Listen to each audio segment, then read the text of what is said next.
여러분들이 피곤하시지만은 또 예배를 통하여 말씀을 듣는 중에 힘이 되시는 주님께서 또 은혜를 부어주셔서 여러분 마음을, 여러분 육신을 새롭게 해주실 줄 믿습니다. 독수리가 하늘로 비상하듯이 여러분들에게 새 힘을 주실 줄 믿습니다. 오늘 저희들이 묵상할 말씀은 예수님이 다시 살아나셨습니다. 예수님의 부활을 통하여 우리가 깨달을 수 있는 것은 죽음이 마지막이 아니다는 거죠. 많은 사람들이 살다가 힘들면은 자살하고 나죠. 왜 자살합니까? 죽으면 모든 것을 잊어버리고 죽으면 모든 것이 끝나버린다는 거예요. 그런데 예수님이 죽으셨다가 다시 살아났다는 것은 죽음이 끝이 아니다는 겁니다. 그래서 예수님의 부활을 통하여 우리가 깨달아야 될 것은 다시 살아났다는 것은 우리에게 엄청난 소망을 주시는 겁니다. 엄청난 소망을 주시는 거예요. 그런데 죽은 사람이 어떻게 살아날 수 있느냐? 하나님은 자연 계시를 통하여 우리에게 보여주고 있어요. 잠자리 알잖아요. 잠자리. 날아다니는 잠자리. 잠자리가 한 1년 반이나 약 2년 동안 물속에서 삽니다. 그 물속에서 큰 고기에게 먹잇감이 되지 않기 위해서 흙 속에 숨어서 배가 고플 때만 진흙 속에서 나와가지고 아주 작은 먹이를 먹어요. 그리고는 다시 흙 속에 숨어 있습니다. 그것이 한 1년 반이나 2년 동안 살아요. 그 인생이, 그 삶이 얼마나 따분하겠습니까? 그런데 따분한 줄 몰라요. 환경이 그러니까. 그런데 약 한 2년 되면은 그의 유충이 물에서 나오는 거예요. 그리고 물에서 나와서 몸을 말립니다. 몸을 말리면서 이 껍질이 찢어지면서 새로운 살이, 새로운 몸이 변화되어서 나오는 거예요. 그러면서 날개가 달리고 한 2시간 정도 되면은, 물에서 나온 지 2시간 정도 되면은 이제 하늘로 날아가는 거예요. 한번 그 두 개의 삶을 비교해 보시기 바랍니다. 유충으로 있을 때, 물 속에 있을 때 그때의 삶과 그 모습, 그리고 잠자가 되어서 날아다니면서 살아가는 그 모습과 그 삶을 비교해 본다면 엄청난 차이죠. 엄청난 차이입니다. 하나님은 부활이 있음을 자연 계시를 통하여 우리에게 말씀하고 있다는 거예요. 오늘날에도 많은 사람들이 부활을 믿지 않고 있습니다. 만일 부활을 믿는다면 너나 할 것 없이 교회로 몰려들 거예요. 그런데 부활을 모르기 때문에 사람들이 교회로 오질 않습니다. 우리가 성경을 읽으면은 이 말씀 안에 생명이 있기 때문에, 이 말씀 때문에 우리 심령이 뜨거워야 돼요. 뜨거워야 돼요. 견딜 수 없도록 뜨거워야 돼요. 그러면서 온 마음을 다하여 주님을 믿으려고 애를 쓰는 거죠. 저 같은 경우는 예수님 믿자마자 그날 바로 금식이 들어갔어요. 뭐 누가 시켜서 하는 것도 아니고 누가 금식이 된다고 이야기해 준 것도 아니에요. 그런데 예수 믿는 그날부터 3일 금식이 들어갑니다. 그리고는 3년만 되었을 때 일하는 그 직장을 그만두고 주님을 위해서 헌신하겠습니다 해가지고 평신도 선교사로 나간 적이 있거든요. 그래서 필리핀에서 한 13년 동안 선교생활 하다가 주님께서 또 이렇게 미국으로 또 오게 하셨는데, 주님은 살아계신 하나님이십니다. 주님은 지금도 우리 삶 가운데 역사하고 계십니다. 살아계시는 그 주님을 오늘 이 예배를 통하여 만나시기를 주님의 이름으로 축복합니다. 주님의 부활을 통하여 우리에게 많은 교훈을 주시는데 오늘 이 본문을 통하여 베드로전서 1장 3절에서 7절 이 본문을 통하여 한 세 가지 정도로 저희들이 묵상할 수 있겠어요. 첫째로 저희들이 3절을 보겠습니다. 읽겠어요. 우리 주 예수 그리스도의 아버지 하나님을 찬송하리로다. 그의 많으신 긍휼대로 예수 그리스도를 죽은 자 가운데서 부활하게 하심으로 말미암아 우리를 거듭나게 하사 산 소망이 있게 하시며 아멘. 예, 사도 베드로가 주님의 그 부활을 생각하면서 얼마나 기뻤으면 찬송하리로다 하고 외치겠어요. 찬송하리로다 하고 그냥 선포하겠습니까? 그 이유가 후반절에 보면은 부활하게 하심으로 말미암아 우리를 거듭나게 하셨다. 산 소망이 되게 하셨다. 이 거듭남, 첫 번째 우리가 묵상할 것은 거듭남입니다. 우리가 부모로부터 태어났어요. 육으로 태어난 거예요. 그런데 그 육입니다. 그런데 거듭난다는 것은 다시 태어난다. 그 말이죠. born again. 무엇으로? 영으로 다시 태어나요. 영으로. 원래 우리는 육신의 사람이었는데, 육에 속한 사람이었는데, 예수 그리스도 부활하신 예수님을 믿음으로 말미암아 그분이 십자가를 통하여 우리 죄 문제를 해결해 주시고 우리에게 성령을 보내주신 거예요. 그래서 하나님의 영이 내 안에 들어오심으로 말미암아 우리는 영적 존재가 된 겁니다. 믿습니까? 요한복음 10장 35절에 보시면은 우리는 하나님의 말씀을 받는 자를 신이다 하고 말씀하고 있어요. 우리는 신적인 존재입니다. 그걸 믿으셔야 돼요. 왜 그러냐 하면은 우리 아버지가 바로 영의 하나님이시거든. 그 자녀는 당연히 영물이 되어야 되는 거예요. 우리가 예수님 밖에 있을 때는 육에 속해 있었어. 그런데 예수님을 믿음으로 말미암아 우리는 영적인 존재가 되어버린 거예요. 그래서 영의 아버지가 우리 아버지가 된 거죠. 영으로 다시 태어난 거예요. 그래서 거듭남은 물과 성령으로 거듭나지 아니하면 하나님의 나라에 들어가지 못한다고 말씀하고 있잖아요. 아멘. 우리가 예수님을 믿음으로 하나님의 영이 우리 안에 오심으로 말미암아 우리는 신이 된 거예요. 신. 더 이상 여러분들이 서로 육으로 보시면 안 됩니다. 우리는 신적 존재예요. 그래서 하나님은 우리에게 예수 그리스도 안에서 천국 시민권을 주신 거예요. 너나 할 것 없이 우리는 천국 시민권을 가지고 있는 하나님의 백성인 겁니다. 그래서 천국이 어디 있습니까? 아버지가 계시는 곳이 바로 천국이에요. 그래서 때가 되면은 우리는 천국 시민권을 가지고 있으니까 본향으로 가게 돼요. 본향으로 갈 수 있는 그 소망을 예수의 그 부활을 통하여 우리에게 주셨다는 거죠. 그래서 고린도후서 5장 17절에 보시면 그런즉 누구든지 그리스도 안에 있으면 새로운 피조물이라. 이전 것은 지나갔으니 보라 새 것이 되었도다.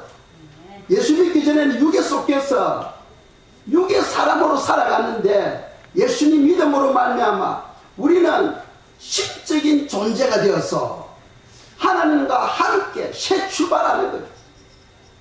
세상을 초월하게 되는 겁니다. 우리 아버지가 누굽니까? 우주 만물을 창조하신 그 하나님. 그래서 그분은 그 자녀들에게 상속, 그 모든 세계를 우리에게 상속하시고 우리로 하여금 상속자가 되어서 예수님과 함께 온 세계를 누릴 수 있는 그런 엄청난 특권을 주신 거예요.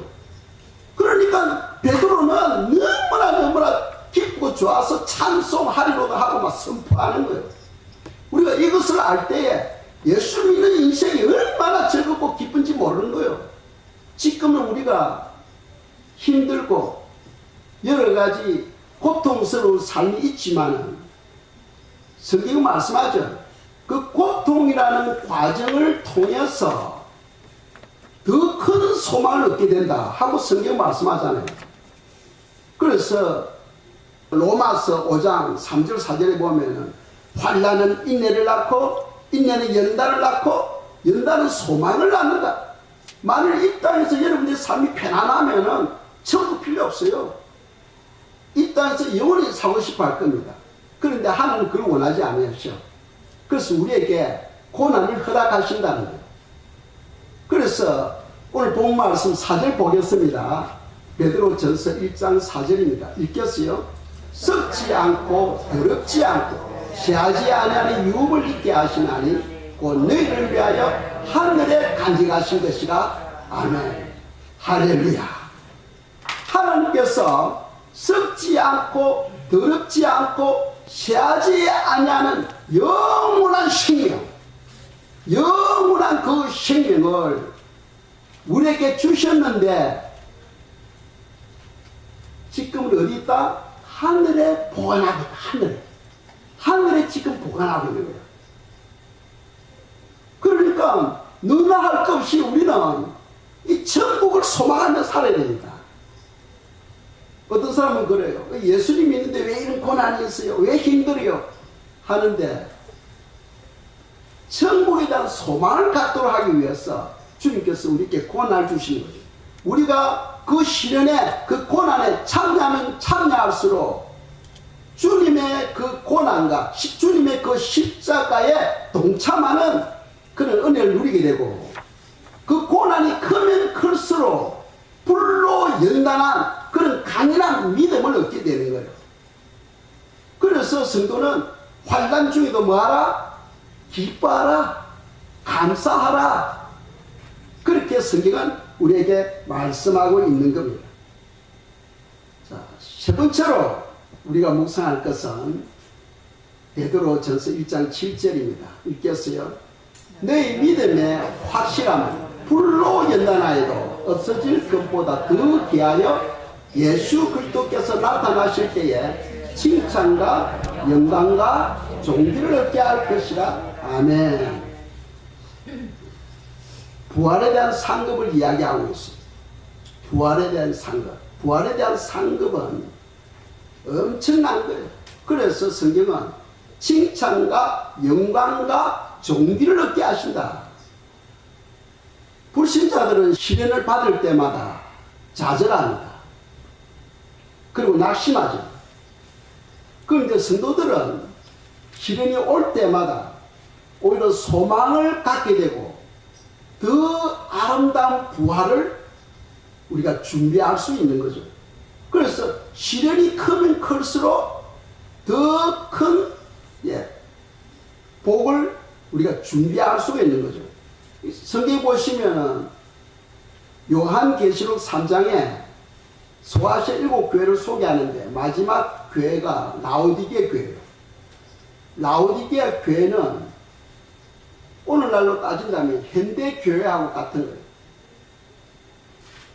그냥 주님은 우리 안에 계시니까 우리가 그냥 주님만 바라보고 그냥 편안하게 신앙생활을 하면은 그 신앙생활 잘 하는 거다 하고 생각했던 거죠. 그런데 주님의 시각에서 보니까 그들 마음이 뜨겁지도 않고 차지도 않는 거예요. 주님께서 체면하시죠. 내가 너희를 토해내버리겠다. 뜨겁든지 차든지 둘 중에 선택하라는 거예요. 우리는 마음이 뜨거워야 됩니다. 성도는 마음이 뜨거워야 돼요. 주님을 향한 강력한 사랑과 주님을 사모하는 그런 열정이 우리 속에 있어야 된다는 거죠. 강림이 있고 재림이 있어요. 강림이라는 것은 예수님이 하늘에 오시는 겁니다. 하늘에 임하실 때에 성도님들이 휴거 부활되어서 구름 위로 올라가는 것을 우리는 휴거라고 이야기를 해요. 또 강림이 있습니다. 이미 휴거돼 가지고 천국에서 혼인잔치를 마치고 예수님과 성도님들이 이 지상에 내려와서 천년 동안 왕노릇하는 것, 그것을 재림이라고 이야기하는 거죠. 재림. 그래서 강림과 재림은 다르다 하는 거예요. 그 지금 우리는 주님의 강림을 기다리는 성도들입니다. 주님의 강림을 기다리는 성도들은 준비할 것이 있어야 돼요. 준비가 뭐냐? 마태복음 25장처럼 기름을 준비해야 돼. 우리가 예수님 믿을 때에 주님께서 우리에게 성령을 주심으로써 등을 준비하게 되고, 기본적인 등 안에 기름은 있어요. 기름 등불에 불이 밝혀져서 있으면 기름이 계속 소모되고 있잖아요. 그게 우리가 기름을 계속해서 채워야 됩니다. 그래서 기름을 채우지 못한다면 미련한 처녀가 되고, 기름을 계속해서 채우게 되면 지혜로운 처녀다 하고 성경은 말씀하죠. 그 성도는 기도 생활을 통하여 성령의 기름을 계속해서 리필해야 돼요. 채워야 됩니다. 그것이 바로 주님의 오심을 준비하는 것이요. 두 번째로는 선하고 덕을 세우는 삶이 필요한 거죠. 선한 삶을 통하여 우리가 깨끗한 세마포를 준비할 수 있습니다. 다른 말로 한다면 혼인잔치에 입을 예복을 준비하는 거죠. 요한계시록 19장 8절에 보시면은 빛나고 깨끗한 세마포가 있는데 그것은 성도들의 옳은 행실이다 하고 되어 있어요. 우리가 하나님의 기쁨과 하나님의 영광을 위해서 내 마음을 드리고 내 시간을 드리고 내 물질을 드릴 때에 천국에서 내 혼인 예복을 천사들이 준비하게 되는 거예요.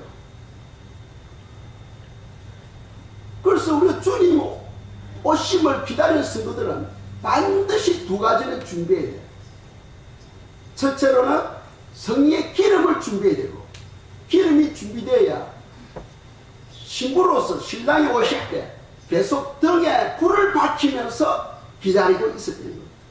불이 꺼져버린 신부는 주님께서 보질 않습니다. 불을 계속 밝히고 있는 신부만 주님께서 찾아다니면서 올리시는 거죠. 그래서 성도는 등불에 불이 꺼지지 않도록 계속해서 기도를 통하여 성령의 기름을 채워야 되고, 두 번째로는 혼인 예복을 준비해야 된다. 그래서 우리가 봉사가 필요하고 때로는 전도도 필요하고 때로는 사랑이 필요한 거죠. 그래서 주님께서는 서로 사랑하라 하고 그런 말씀을 하고 있습니다. 그래서 그것이 바로 우리의 부활의 소망이 되어야 됩니다. 이런 부활의 소망, 그런 것을 통해서 어떤 열매가 맺어지냐. 오늘 7절에 보면은 칭찬과 영광과 존귀함을 얻게 된다. 엄청나죠? 부활된 몸은 죽음이 없잖아요. 아픔도 없잖아요. 그러니까 천국에는 병원이 필요 없어. 퓨너럴 홈도 필요 없어요. 거기는 아픈 것도 없고 영영 근심 걱정도 없고 죽음도 없고 완전한 그런 곳에서 성경은 하나님과 함께 왕노릇한다 하고 되어 있죠. 왕노릇한다. 하나님께서 우리를 예수 그리스도와 아버지 보좌에 앉아 있는 것처럼 너희들이 그러한 축복을 누린다는 거예요. 엄청난 영광이요 축복이잖아요. 그래서 베드로는 칭찬과 영광과 존귀를 얻게 한다. 이렇게 지금 표현하고 있는 거예요. 그냥 이 깊은 말씀을 우리가 또 이걸 하나하나 묵상하려면, 그런데 여러분들이 개개인이 묵상을 통하여 내가 어떻게 함으로써 하나님으로부터 칭찬을 받을 수 있겠는가? 내가 어떻게 하면은 참 이 영광을 누릴 수 있겠는가? 어떻게 하면 내가 존귀한 하나님의 자녀가 될 수 있겠는가? 하는 것을 내주하시는 성령님께 물어보시기 바랍니다. 그래서 우리가 주님 오실 때까지 성도는 내주하시는 성령님과 늘 교통하면서 살아가려고 해야 된다는 거예요. 그래서 마지막으로 우리가 한 구절 보기 전에 오늘 새벽에 우리가 묵상했잖아요. 마가복음 16장 8절에서 18절 우리 새벽에 연합 새벽 예배 들어서 묵상했는데 거기 보면 막달라 마리아가 향품을 준비해 가지고 예수님께 부으려고 무덤에 가죠. 무덤에 감으로 말미암아 막달라 마리아 누굴 만납니까? 예수님을 만나죠. 주님을 위해서 헌신하고자 할 때 주님을 위해서 시간을 들이고 물질을 들이려고 했을 때에 엄청난 영광을 경험하잖아요. 살아나신 예수 그리스도를 직접 눈으로 뵙는 그런 엄청난 영광을 제일 처음 뵙는 그런 영광을 얻게 되잖아요. 그래서 우리가 한 구절 고린도전서 15장 58절 말씀입니다. 그러므로 내 사랑하는 형제들아 변실하며 흔들리지 말고 항상 주일에 더욱 힘쓰는 자들이 되라. 이는 너희 수고가 주 안에서 헛되지 않는 줄 알미라. 아멘. 오늘 이 11시 예배를 위해서 가만히 보니까 다들 피곤해. 눈이 벌써 가고 있어. 얼마나 피곤하면 그렇게 했어. 그런데 그 공짜 아니야. 공짜가 아니야. 데뷔 전도사는 오늘 또 새벽기도 목사님 또 통역을 위해서 밤 1시까지 한다고 했더만 그 다음에 또 교회 와가지고 또 송 또 준비하고 또 연습한다고. 일부 예배 드리고 나면 눈 보니 벌써 눈이 가가지고 이렇게 보고 있더라고. 공짜가 아니야. 하나님 편에서 볼 때 얼마나 아름답겠습니까? 우리 성도님들 보니까 전부 다 한 마음이 되어서 봉사하고 섬기고 그런 성도님들이 찬양을 드리는데 듣기만 들어도 막 은혜가 넘쳐. 오늘 말씀 보세요. 항상 주일에 더욱 힘쓰는 자들이 되라. 이는 너희 수고가 주 안에서 헛되지 않는다. 절대로 헛되지 않는다. 주님은 그냥 우리의 마음을 받으시고 모르는 체 하시는 분이 아니죠. 반드시 30배, 60배, 100배로 갚아주시는 분인 줄 믿으시기 바랍니다. 이 시간 저희들이 기도하겠습니다.